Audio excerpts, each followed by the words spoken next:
Hey, good evening, everyone. Welcome to today's Corporate Connect session. My name is Sunny, and I'm your host for today. This evening, we welcome Thakral Corporation as well as our audience from Mumu Live. This webinar is organized by SIAS and supported by SGX Group. We will kick off today's webinar with the market highlight segment from Ms. Peggy, Head of Research at Beansprout, followed by a corporate presentation by Thakral Corp Management, Mr. Inderbethal, CEO and Executive Director, as well as his management team. Thanks for joining us, Mr. Inderbethal, today. Thank you. Thank you. Thakral Corporation, listed on SGX since 1995, focuses on real estate investment in Australia, Japan, and Singapore, and lifestyle brands in beauty and fragrance in Asia. They manage senior living communities under the Gem Life in Australia, and they own commercial buildings in Osaka and Japan as well, and distribute beauty products through stores and online platforms. Additionally, Thakral invests in promising new companies that align with their existing business. But first, let us welcome Ms. Peggy to share with us the latest market highlights. Over to you, Peggy. Thank you very much, Sunny. Let me just share my screen first. Sure, Peggy. We will wait for your screen to come on. Okay, you able to see it? Yeah, we have to play in presentation mode. Yes. Yeah. Everything is looking fine now. Okay. Thank you very much. Thank you, everyone. Good evening, and it's a pleasure to be here today to share with you some of the things that we do as analysts. Okay. I'm from Beansprout. My name is Peggy Ma. Over in Beansprout, we provide financial decisions that provides tools and financial analysis that helps you make financial decisions. These are the channels that you can reach out to us. And over this evening, for a brief 10-15 minutes, I would like to share with you what we do as analysts, how we look at the markets, and how we use our data to guide us to pick the winners and losers. Okay. Okay, this is the usual disclaimer. Okay, so what I'll discuss today is how does the STI stack up against the other asset class, and we look at data points. We call them signposts to tell us where the market is leading, what are the trends in the market, and what to look out for. And lastly, of course, where are the bright spots and who will be the winners. Okay, as we approach the end of June, we are coming to the end of the first half, and the second quarter results will be right around the corner. So let me just go run through some of the data that we watch to show you, maybe give you an idea of what to look out for this coming second quarter results. Okay, this comment is a very common comment that we always hear. Investors always say the Singapore stock market is boring. If you look at the data, the performance year to date from beginning of this year, it seems to suggest so. The SCI is up about 2%. Asia Pacific ex Japan, I pulled this from iShares, their performance from the beginning of the year until the latest date of 21st of June. The different iShares class of ETF. Asia Pacific ex Japan is up 9.7%. Bonds ETF is flat, while gold and commodities will still outperform STI. So even like, for instance, gold, you don't need to think very much. When you buy it, all gold looks the same and they feel the same way. And commodity ETF is just a basket of hard and soft commodities.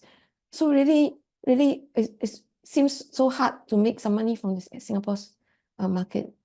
And what's not happening is that the REITs, especially this year, has been in the doghouse. It's now down 14.6%. But should they be there? Should they stay there for the rest of the year?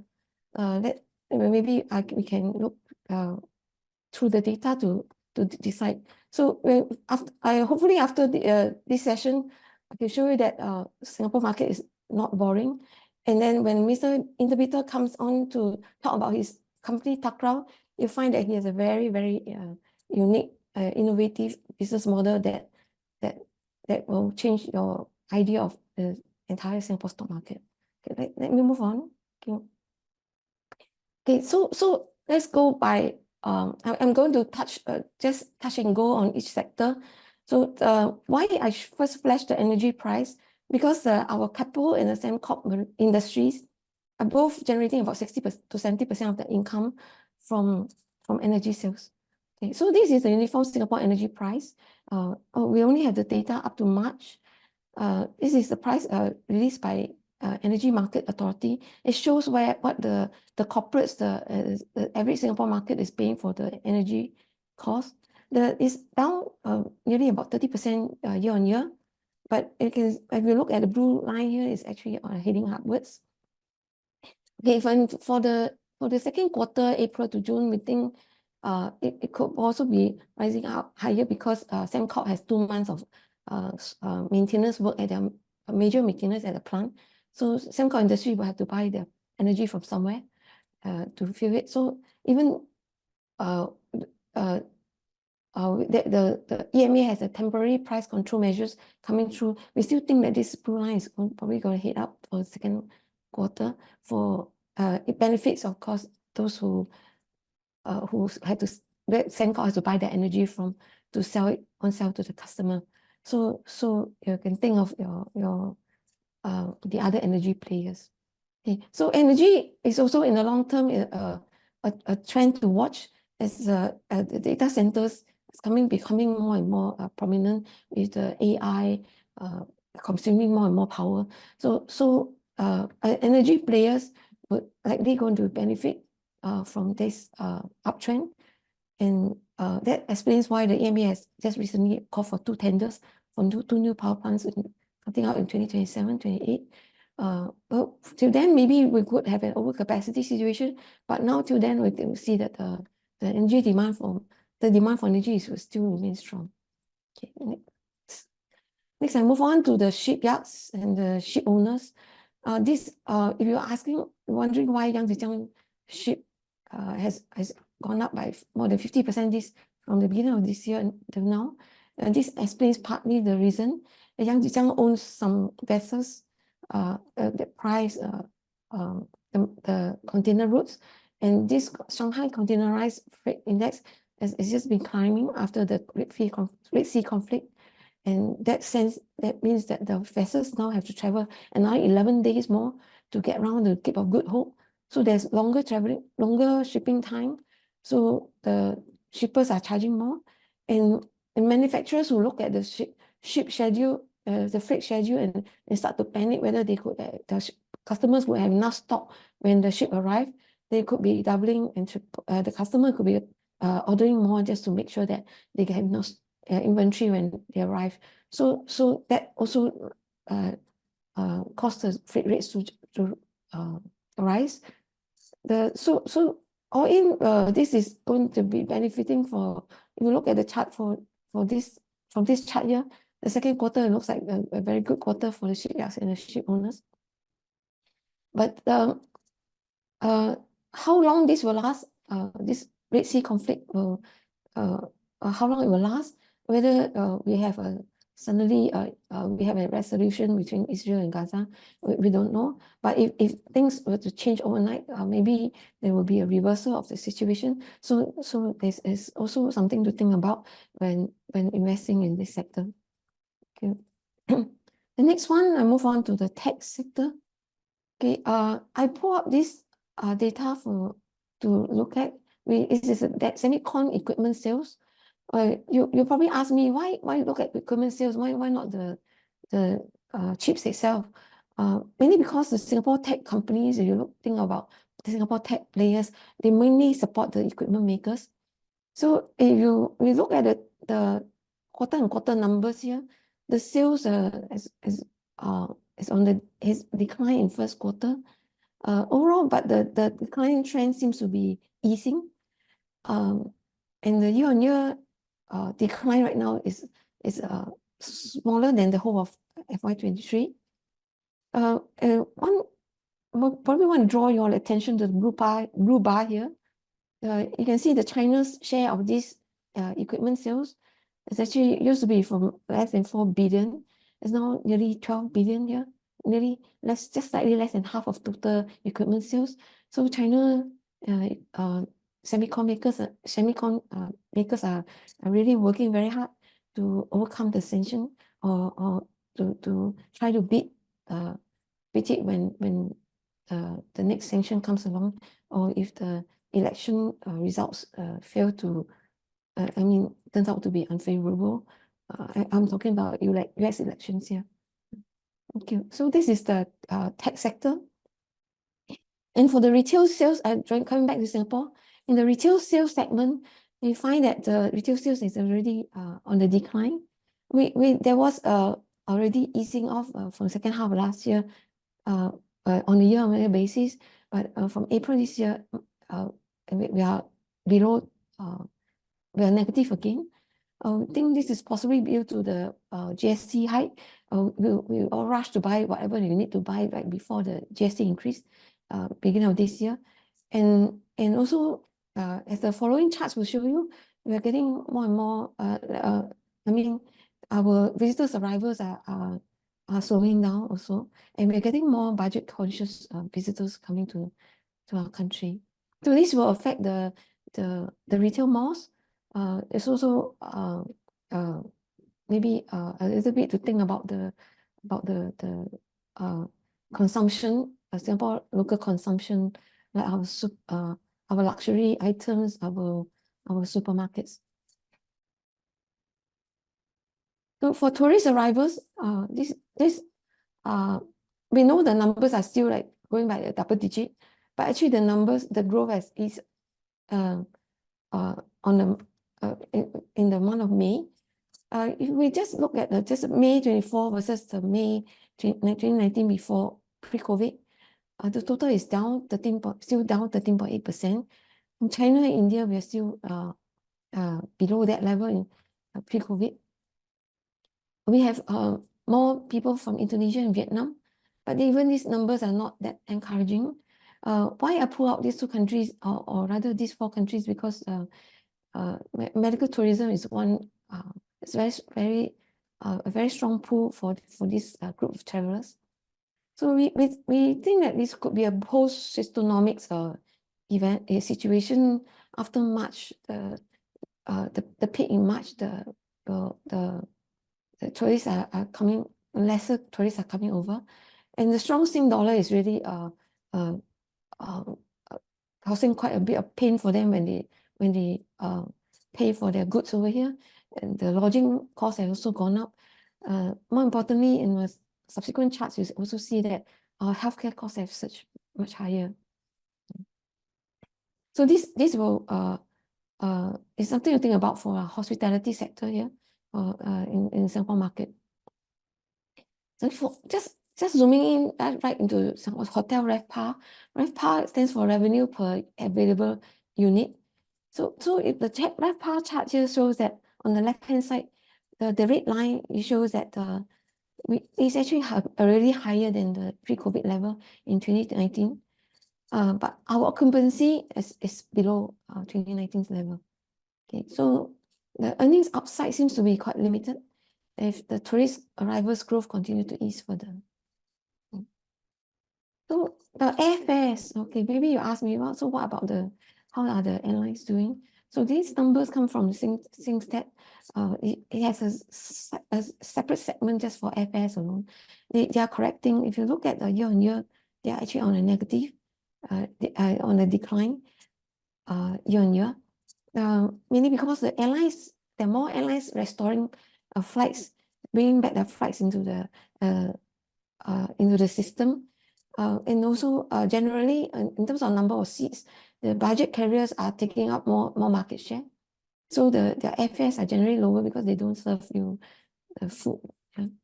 In this funflation, this term funflation, I think we all come to realization that it's the end of fun. We get back to serious work. So airfares are on the way down, and that means that airlines are now also if occupancy fall, that there will be impact on the yields from the passenger. On the healthcare side, there are many items on healthcare, but I just pull out the hospital services and healthcare insurance because hospital services mainly really will capture the local and foreign patients. There's no separate segment for foreign patients, so I'm not sure how much have the foreign patients numbers changed. But suffice to say, from this chart alone, we can tell that the hospital services have actually gone up. The costs have actually gone up by more than 7%. And that's like our CPI is only about 3.1%, right? So it's more than a CPI numbers. It's quite a pain even for the residents. For healthcare insurance, that has also been creeping up.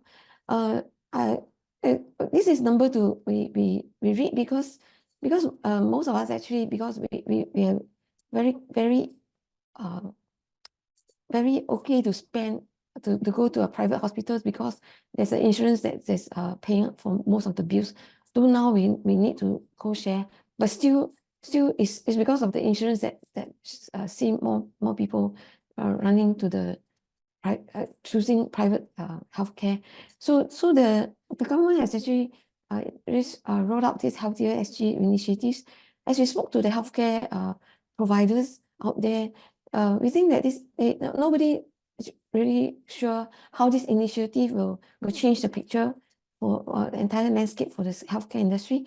But suffice to say, the government is really very keen to roll out preventive measures to track who has diabetes before they even who will get diabetes even before they have it, and then to stem it from the root and the source.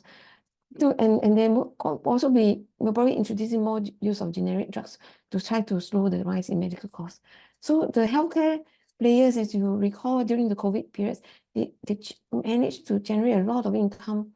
Most of the income growth came from the government providing this COVID vaccination, the transitionary care services to just isolate patients. So those sources of income are tapered. So with this loss of or rather decline in foreign tourists, foreign medical tourists, and the higher healthcare costs probably deterring more of them from thinking of coming over. So this healthcare sector is probably facing a bit of a tough time for this even for this year, and I think we believe second quarter will reflect some of these weaknesses. So of course we can't ignore the banks. Okay, so the banks will kick off the results in early August.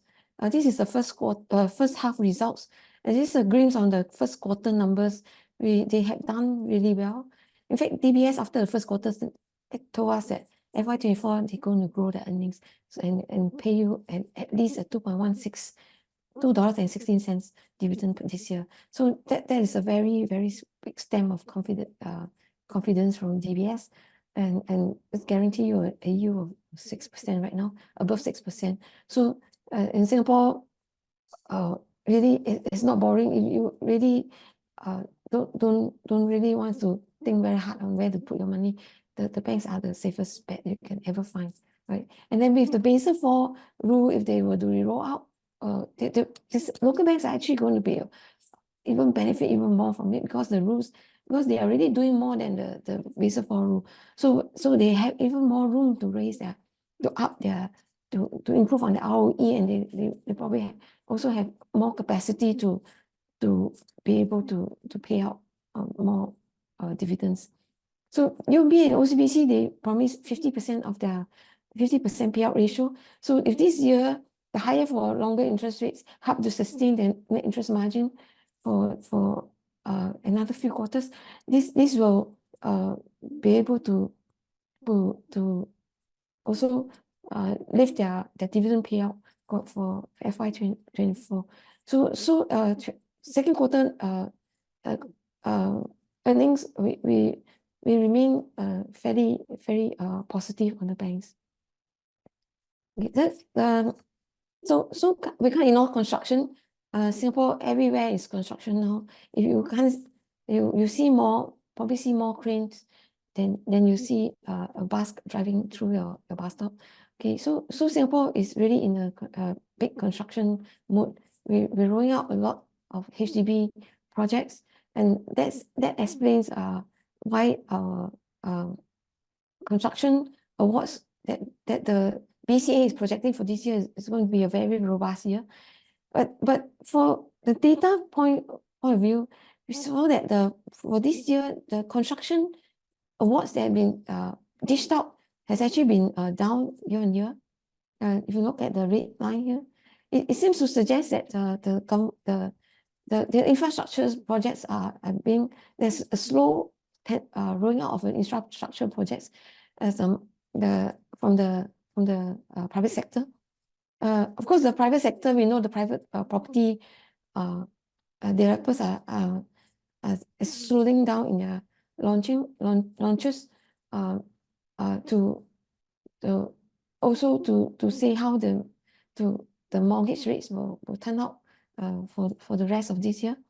Okay, but the blue line is the line that we really have to watch here, because this is the progress payments.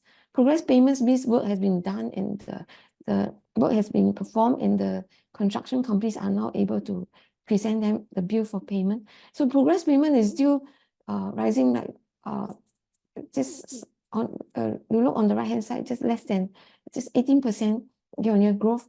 It's still growing at a very healthy rate. So we think that the construction deliveries still remain strong for second quarter, and this will benefit especially the building materials suppliers, as they are the one who provide all the materials for this construction work. So all in, there's some pockets of opportunities in the Singapore market that you can watch out for the second quarter's results. So in summary, as we glance through the sectors, sorry it wasn't comprehensive enough. Given the time that I have, we just pull out some of the major sectors that you might like to watch out for. Hospitality and retail seems to probably see some softness in their earnings growth in second quarter compared to first quarter. In terms of the tech sector, the inventory drawdown still persists, but we seem to be very near to the end of the tunnel. Most of the tech companies that we spoke to are still building up their first article, preparing for the uptake when it comes along, and they have plants capacity installed in Malaysia and in the neighboring countries, that when the demand comes back, they are ready to roll out in a big way. Okay. Then we still see some bright spots in shipping and shipyard for the second quarter. Construction and building materials are also likely going to do well in this coming set of second quarter results. The higher rates might still continue to sustain the bank's interest margins. So this is a summary of the signposts that we were watching. I hope you enjoy reading them as much as I do. And now maybe I'll hand over the floor back to Sunny. Thank you. Hey, thank you, Peggy, for sharing with us the latest market updates. We will now invite Mr. Beetle to give us a corporate presentation by Thakral Corporation. Mr. Beetle, over to you, please. Yeah, thanks, Sunny. It's good to be here again. Thank you for the invite. Yeah, can you please share the slides?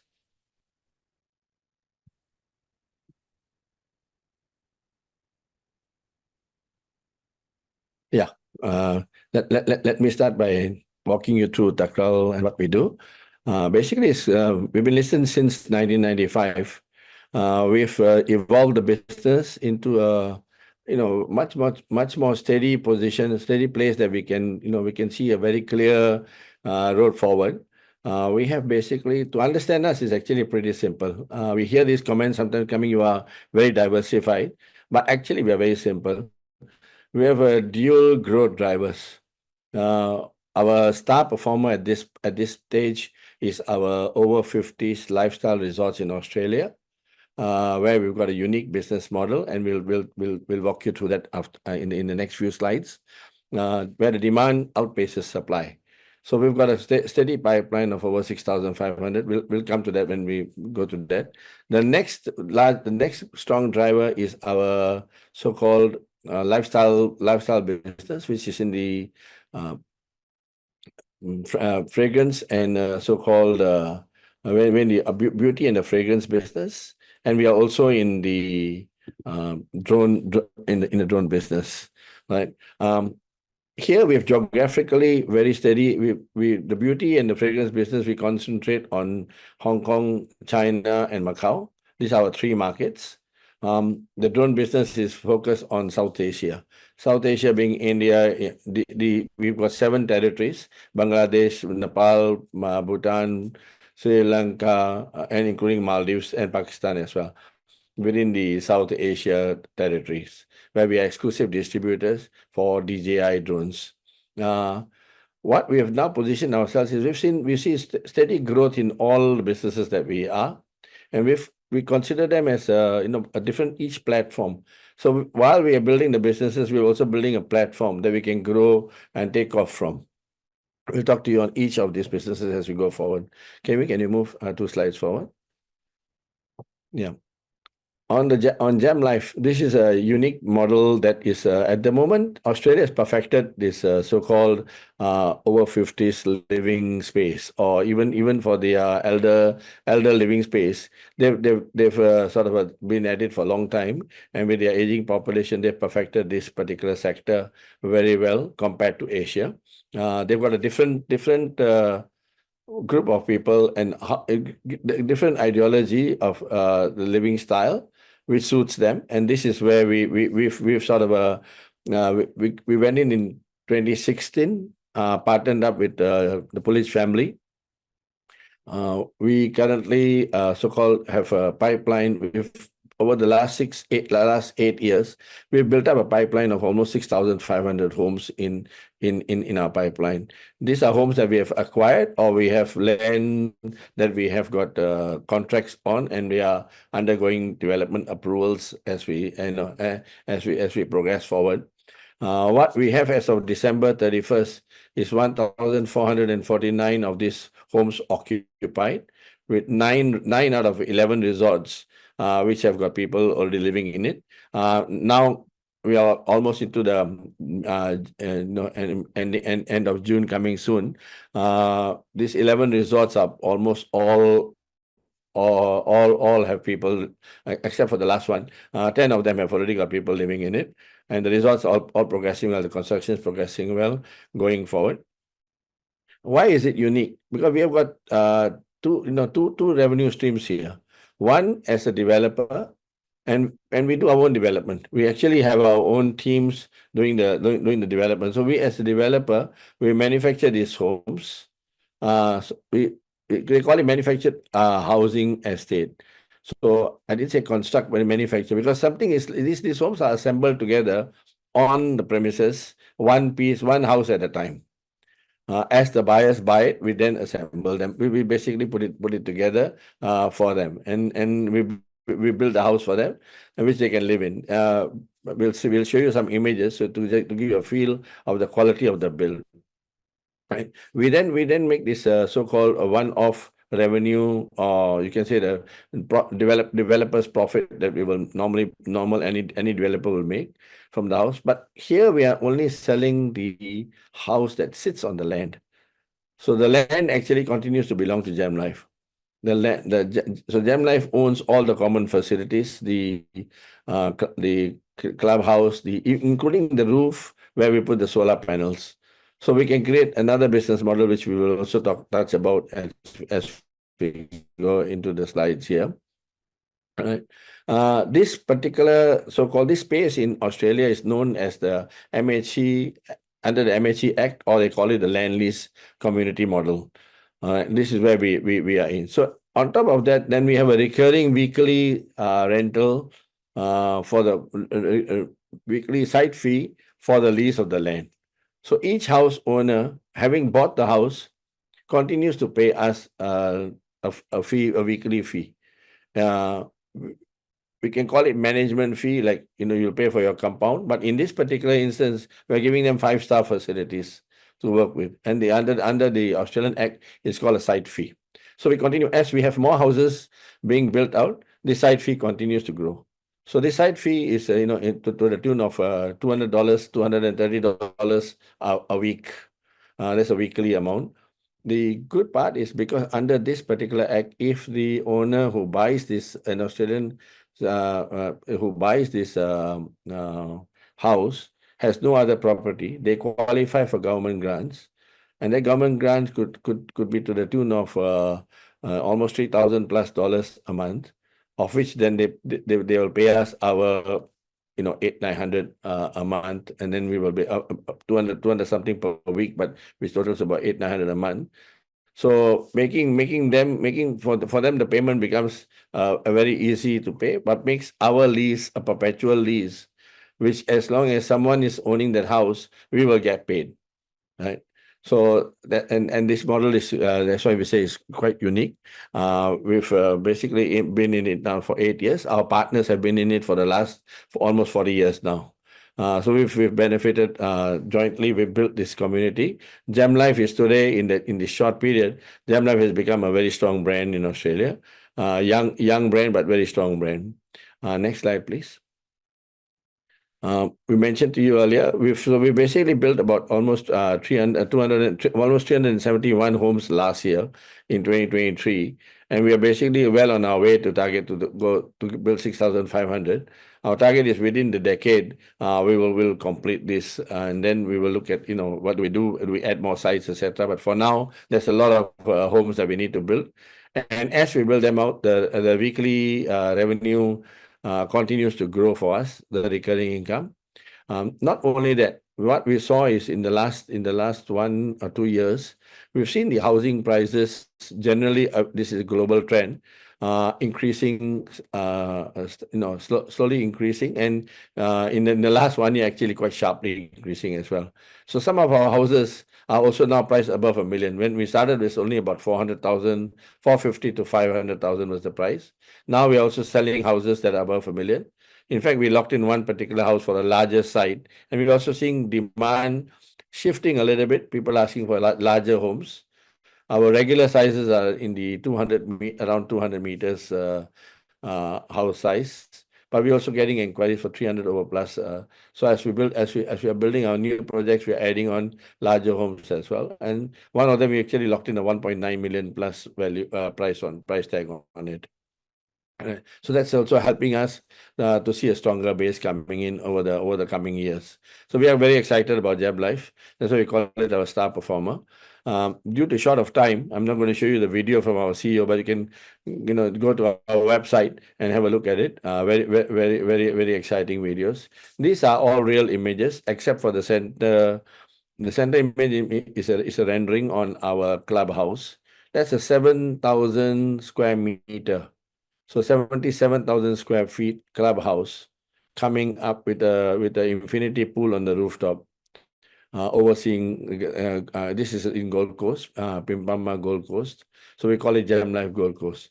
That's our largest development with over 380 homes in phase 1, and possibly taking it up to over 600 homes as we complete that resort over the next 3, 4, 5 years. The time it will take. And beautifully located, very centrally located in Pimpama. These are the houses. Sorry, go back to the earlier one. The rest are some of the facilities that you can see on the kind of offering we do. The swimming pool in the right side below, that's a summer house. So that's an extra. Extra feature, so you don't have to go very far into the main clubhouse. So we've got extra 1 or 2 clubhouses, smaller areas within the compound, and some of these compounds are as large as 15 hectares.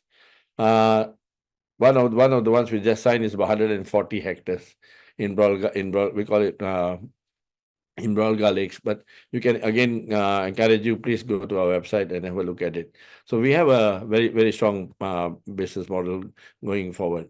The houses, what they look like. Next image, please. These are we've also added two-story houses, double-story houses now.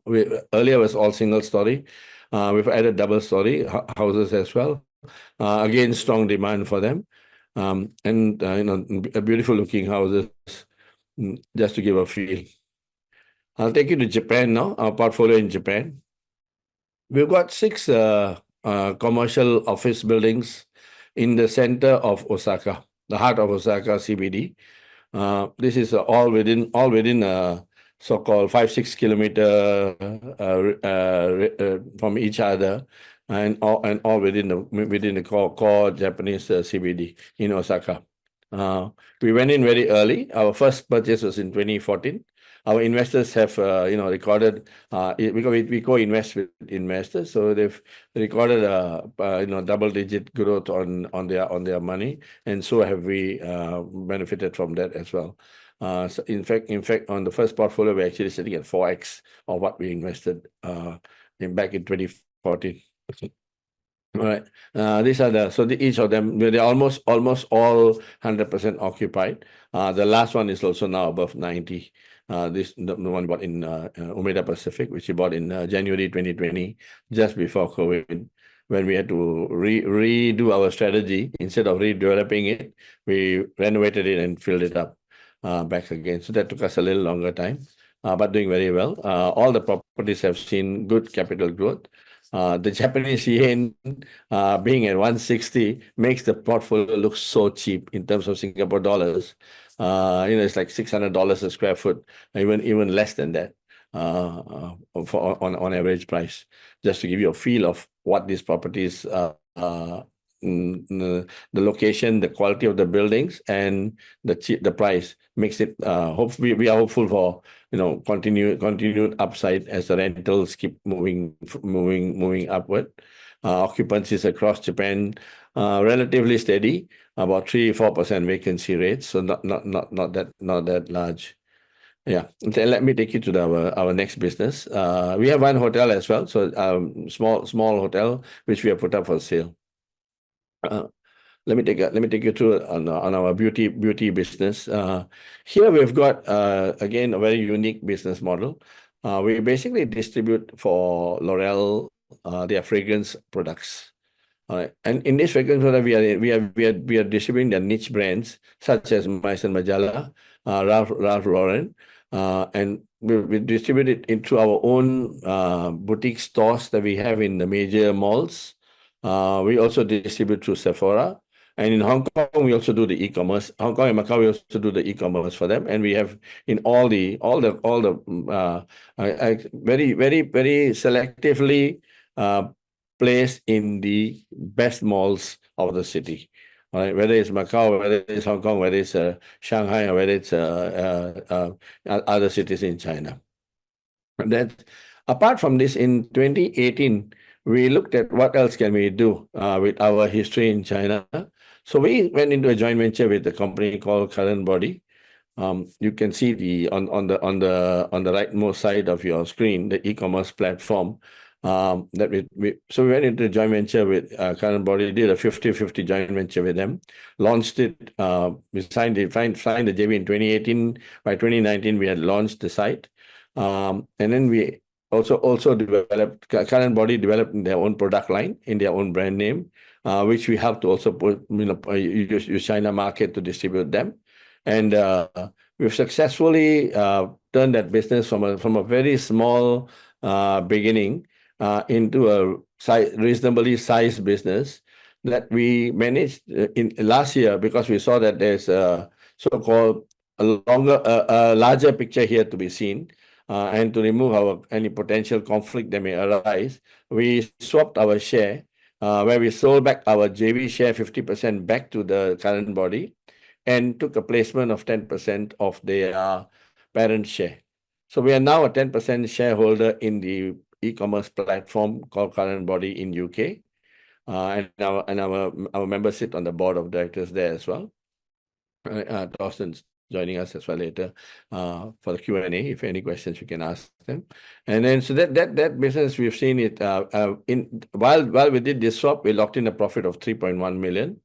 And we are, with the platform now well on its way, seeing strong growth. We hope to continue to see good growth coming in from that platform as well. So we are while we have a distribution, so-called distribution lifestyle business with the fragrance, we also have an e-commerce platform doing for these beauty devices. That's good. That's now global, not just China. And that's our growth part. Next, let me take you to the next story, which we touched on before. We are the distributor for DJI.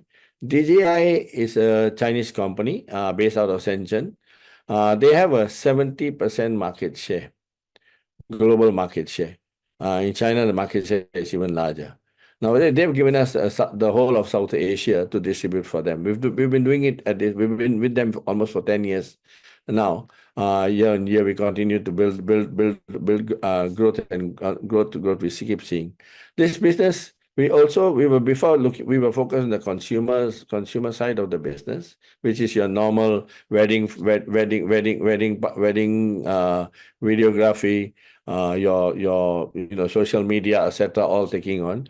And DJI is not just drones. DJI also has other product line that is a very wide product line, which is sort of also your microphones, etc., coming in, and that sort of gives us a very nice platform to build on.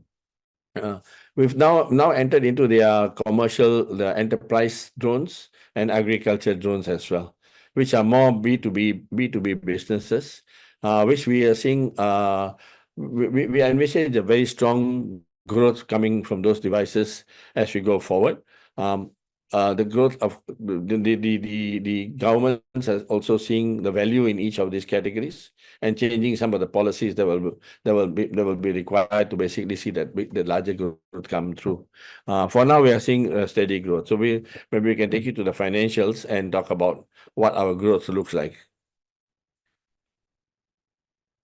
Yeah. Last year we had a one-off. Before we go on to the growth, last year we had a one-off restructuring where we bought back our shares from our executives in Australia, because we all decided we want to focus on Gem Life. That's our core growth. So we bought back our shares in TCAP or Thakral Capital Holdings, so making it 100% subsidiary of TCL. While doing this, we incurred a 20 million one-off charge that we paid out to our executives.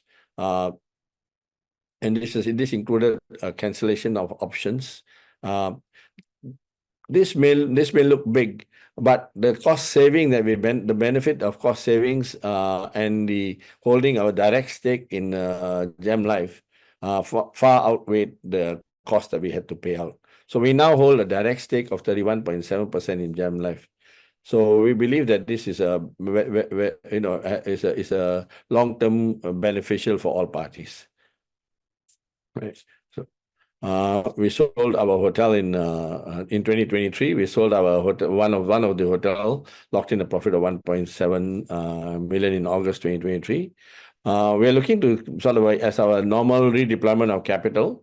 We were looking at selling 2 of our office buildings and one of our hotel. Honestly, with the yen where it is, I'm a very reluctant seller. But anyway, we'll see what how we move forward, and then we'll make a decision accordingly and keep the markets updated as well. Yeah. This, I think I covered this earlier on our share swap that we did, and so we can go on to our thing. We also acquired to grow our enterprise business and the agriculture sector we mentioned earlier. We acquired a company called Thakral and renamed it to Thakral Innovations Private Limited to cover the B2B sector in India. We've got almost 700. We're covering almost 70 cities out there with this entity that we acquired, and a team that spreads across the country. They basically have their own understanding of each of these different areas. So we look at a good so-called strong team on the ground, which will help us to expand our coverage into South Asia. India, especially the center of all, but covering all the other neighboring cities as well. Yeah, go ahead. Okay. A snapshot here, total revenue as of December was 32% year-on-year increase. The profit before the so-called the one-off charge you mentioned was the 34.8 million, which is 12% increase, and profits from operation was 46.5 million. And then the profit that we booked in from operations again 15.3, and then total dividends, we've consistently paid dividends over the last 5-7 years at 4 cents, except for 1 year when we during COVID, where we paid 3 cents just to be conservative. Yeah, go ahead. You can see the growth on our lifestyle business, a 44% growth. On the investment side, the decline is because of the change in our business model. We are now focusing on Gem Life. Gem Life, we don't book, it books as a one-liner for accounting practices. We just book as a one-liner under associates. The same for our Japan portfolio. So it just comes as a one-liner, and the same for our current body. So this revenue, we don't end up picking up the revenue for that. So most of the revenue that we pick up in our numbers, it's the fragrance and the drone business, and that grew by 44%. We'll show you in the next sheet. We can show you a breakdown of that as well. The fragrance business is mostly China, so this is by country. It grew from 21 to 47 million. And then the drone business at 118% growth rate. And the drone business went from 81 to 109 at 34% growth rate. So just to give you overall picture of our growth and the positive market positioning that we've gotten for ourselves. Yeah. And dividend, as I mentioned earlier, a very steady dividend. I think we can skip this, yeah. Very steady dividend payout. The share price, you've read my earlier in the, there were comments in the Edge magazine. Clearly, we are not being priced by the market. I think, like I mentioned, sounds like we're doing a lot. Sounds like we are complicated business, but if you look at us, very simple, dual drive engines for us. Very simple to understand the company. Yeah, and that's where we are. Our ROE, return on equity to shareholders, is above 12%, and regular dividend payouts. Thank you.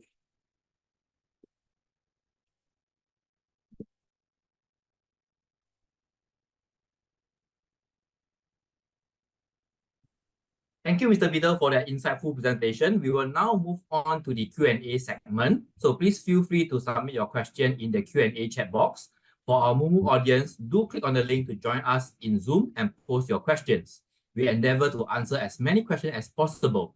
We will now proceed to the Q&A session, and I'll invite Thakral Management CFO and COO to join us in the Q&A session. If you have questions, do put them in the Q&A chat box. We already saw one question coming in from one of our audience. The question is, could you elaborate on Thakral Corporation's current dividend policies and how the company prioritizes creating long-term value for its shareholders? All right. We have a policy to pay out dividend 2 times a year. Ideally before June and before December. Of course, we are very mindful. Our business must always come hand in hand. The cash flows, as the cash flow comes through, then we make the dividend payout. So far, like I mentioned, over the last 5-6 years, we've successfully been able to manage the growth as well as a regular dividend payout. So we basically, for us, growth of the business will drive the shareholder value. Thanks for the answer, Mr. Peter. I hope that answered the questions from our audience. We do have some pre-submitted questions, which we also like to ask them over this session. One of the questions from the pre-submitted list was, could you provide more insights into the strategic initiatives taken in FY23, such as the internal restructuring in Australia, which is Gem Life? Right. So that like I mentioned earlier, when we did this Gem Life restructuring, we basically effectively bought back the shares from our executives for the TCAP side of the business. And effectively, the intention was that all of us can then hold our shares directly in Gem Life. From Thakral's perspective, we no longer have the salaries, we no longer have the bonuses to be paid, and we no longer have the options that they would have increased their stake to that larger position. Of course, in doing the restructure, we had to compromise, and we all end up holding a little bit. We end up holding our reduced stake from 37.4 to 31.7. But that stake is a lot more easier to understand today. It comes in as one line, so we don't have any more minority interest or other costs that have to be deducted against that particular income. It's just straight whatever we get from Gem Life, less the tax, goes to bottom line. That will become a more straightforward and clear-cut model. Absolutely. So it's a one-off cost which you paid. So this year obviously we won't have that anymore, right? So you were mentioning that Gem Life is one of your key pillars in the business, and maybe looking forward to expanding that. So is there any plans to expand beyond the 31.7% stake right now? For us, because all the partners are very comfortable with each other there, I think no one's looking to sell, no one's looking to buy. We will all focus on just growing the business. Sorry, I did not have enough time earlier, so I'll add it now. Apart from this, within Gem Life, we also have our own initiatives where we are actually.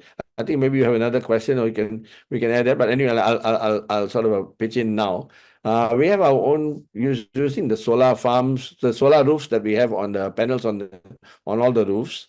We have added a program that we will be adding battery to each of our resorts. By adding these batteries, which is going to cost us, is a $75 million program over the next 3-4 years. We then can harness all that power, store it, and then sell it back to the grid. And we have AIs working with technology partners. We've got AI using AI software to manage the rates. So some of our residents have seen their the payout, their monthly payout to drop as low as $8. Some of the video with earlier I think our CEO of Gem Life shared a video as well of the excitement from our residents. But of course that those rates keep changing as the market evolves. But that's going to be a nice revenue stream on top of what we already have. And also looking at other areas, how we can continue to improve our business. That's an exciting initiative right there on the solar powers. Very much, definitely. Yes, so we look forward to hearing more of that. We do have a question coming in regarding Gem Life as well. Can you advise, besides the recurring weekly fees that are incurred by the tenants, are there any other fees chargeable, and how does it benchmark against your competitors over there? Right. Those in the MHE or the so-called lifestyle communities is basically land lease communities. Those we will have the same fee structure. We basically don't charge them any other fee. So when you buy this, there's the savings for the buyer for this particular in this particular type of homes is they don't pay stamp duty.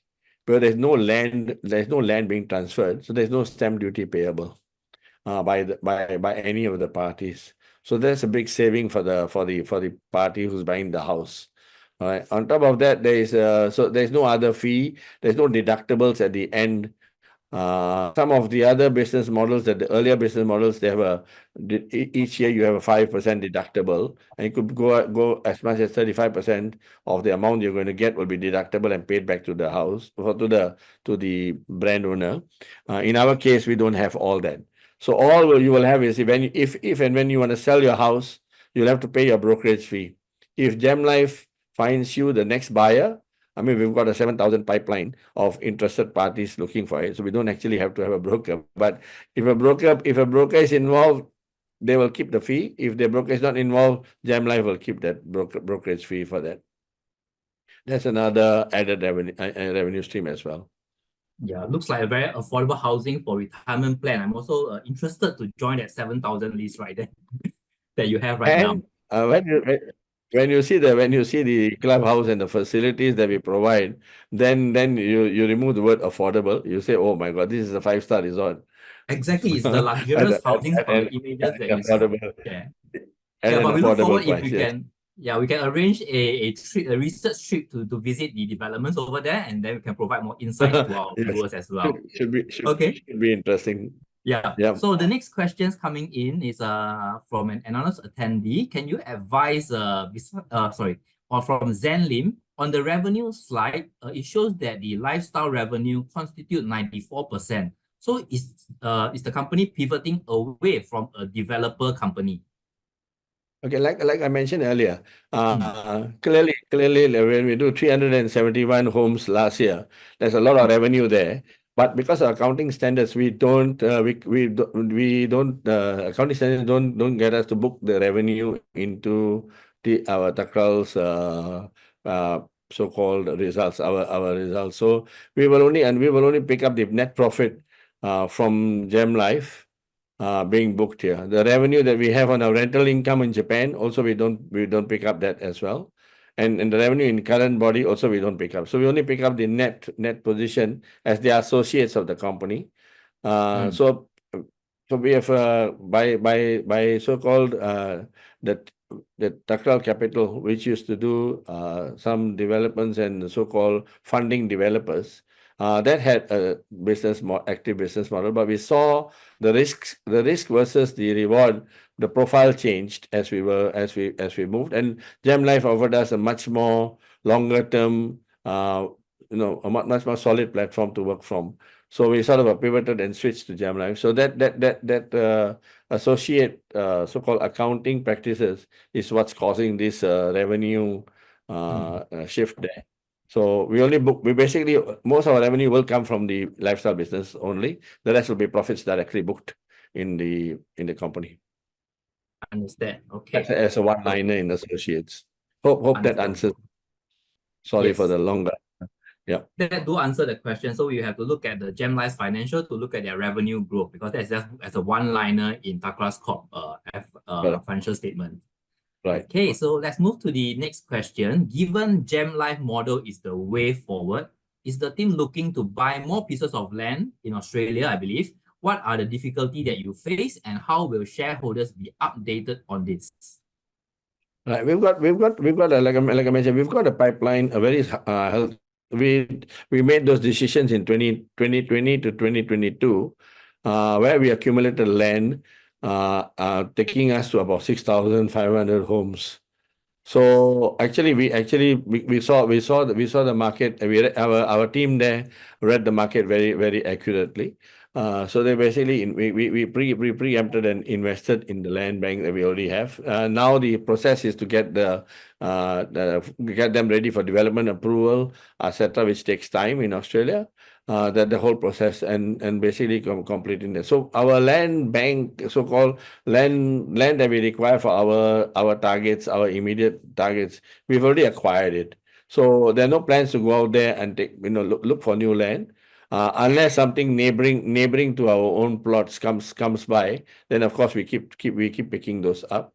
And so for now, our main focus for the next few years will be just building out the houses and getting there. Challenges, of course, like Peggy was mentioning, the international costs of material, etc., everything's gone up. But thank God, the corresponding selling prices have also gone up in this particular instance.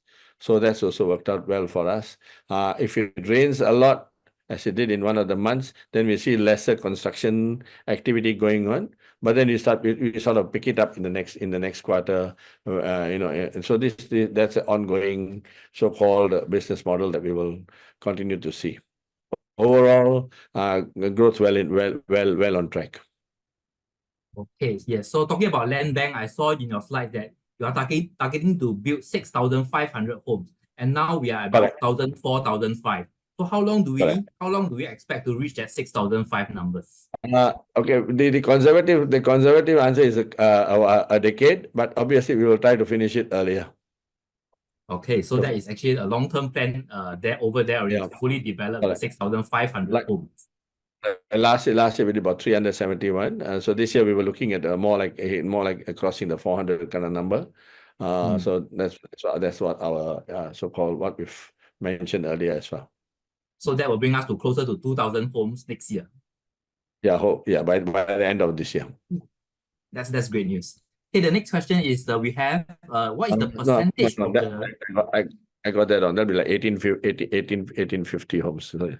1850, 1,800. 1,800. That is still a pretty impressive figure because that's a 400 homes growth per year. Absolutely. And the best part is we continue to get recurring rental income on them, the site fee. Yes, just like a collecting of rental in the site fee. Okay, Exactly. the next question that we have, what is the percentage of revenue contribution to the group for the 31% of Gem Life? None, because it comes in as an associate. Comes in as an income from associates.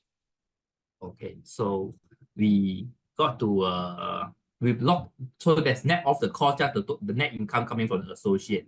So we don't really look at the revenue contribution from that to the group. Okay, so we have also one of a final questions. Given that we don't have the breakdown of Gem Life and current body, how can we understand how is the margin like in those business? No, okay, we prefer to keep that private as well. So we have a steady, but we see a steady growth coming through.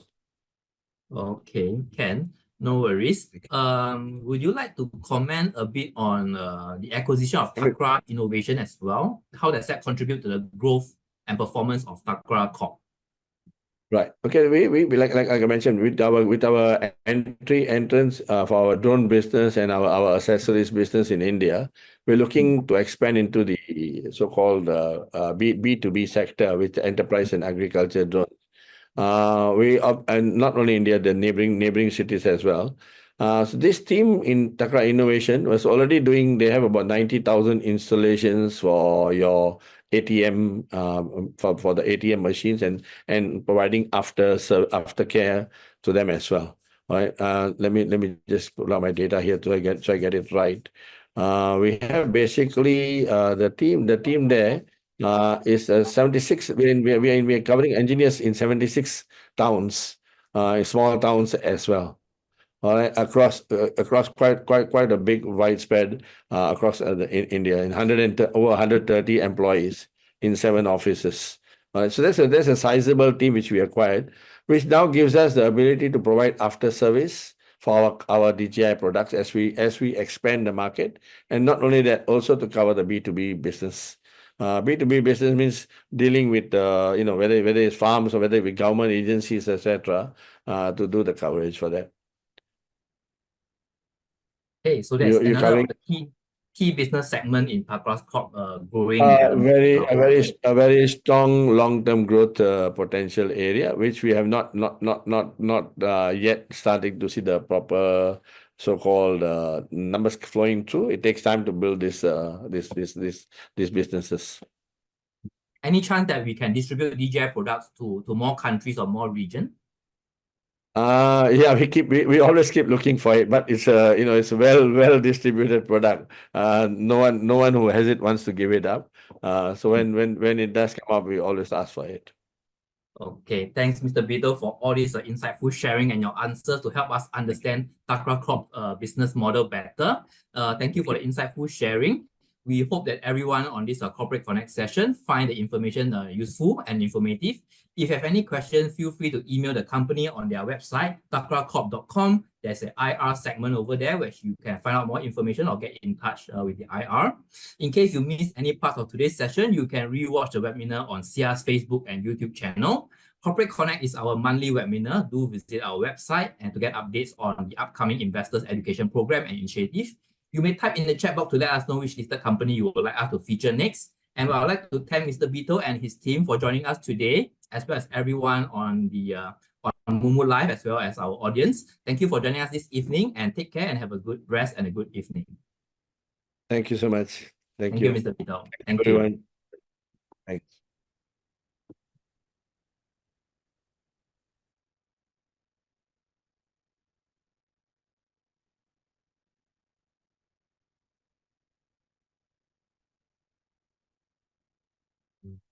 To find my